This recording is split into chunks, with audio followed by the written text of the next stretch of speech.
méditation de pleine conscience est une méditation laïque, sans référence religieuse et qui nous apprend à vivre dans l'instant présent.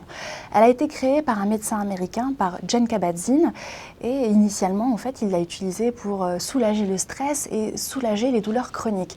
Par la suite, il faut savoir que de nombreux psychologues s'y sont fortement intéressés et ils ont créé un programme de lutte contre l'angoisse et les rechutes dépressives. Alors avec une pratique régulière de la pleine conscience, eh bien, de nombreux aspects de votre vie vont changer, votre manière de voir les choses va changer. En fait, c'est une pratique qui est très douce, qui est très chaleureuse, très rassurante, qui va vous apporter beaucoup d'apaisement et d'assurance surtout. Alors comment ça marche? Eh bien, on s'est rendu compte que nous avons tous le même fonctionnement mental. En fait, notre mental a un fonctionnement très autonome, très libre, très indépendant, et il produit plusieurs milliers de pensées, d'idées, d'angoisses, de frustrations et de désirs par jour. Et on ne peut ni l'arrêter, ni le taire, ni le stopper.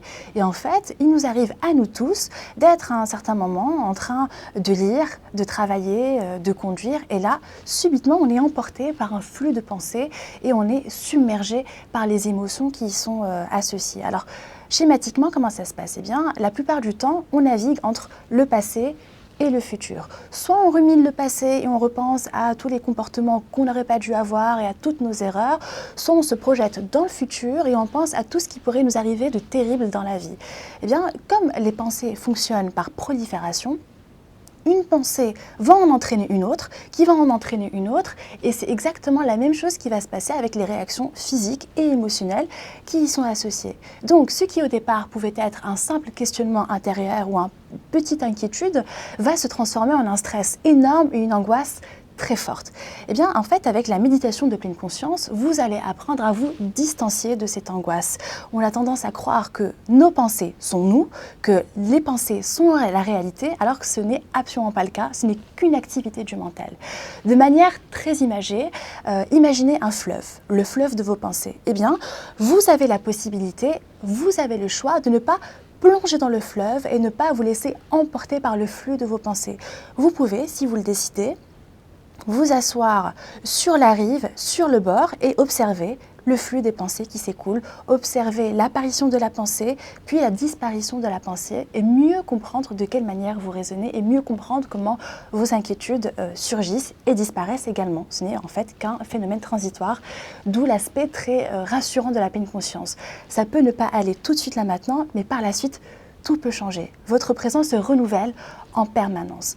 Grâce à la pleine conscience, eh bien, en la pratiquant, en ayant une aide bien évidemment et un encadrement, vous allez apprendre à observer des choses extraordinaires dans votre quotidien. Vous n'allez plus déguster un repas de la même manière, vous n'allez plus serrer votre enfant de la même façon, parce que la pleine conscience va vous apprendre à observer ce qui se passe dans votre corps, à élargir, à mieux exploiter les capacités de vos 5 sens. Du coup, votre quotidien va s'enrichir en réalité. Donc, avec la pleine conscience, eh bien, vous allez créer de l'espace, c'est-à-dire que vous allez vous délester, vous allez vous débarrasser de souffrances très fortes et inutiles pour faire de la place au petit bonheur, au vrai bonheur de la vie. Si vous êtes intéressé par la pratique de la méditation de pleine conscience, eh bien, sachez qu'il y a des protocoles sur 8 semaines qui peuvent aller jusqu'à 12 séances et qui vont vous donner suffisamment d'outils pour pouvoir introduire la pleine conscience dans votre quotidien et pour accueillir les émotions, les belles comme les moins belles, et voir ce que vous pouvez faire avec dans votre quotidien sans vous laisser submerger et sans vous laisser paralyser par l'émotion. Et par la suite, vous allez voir qu'en la pratiquant, donc par petites doses, jour après jour, eh bien, de nouvelles alternatives de comportement vont s'offrir à vous.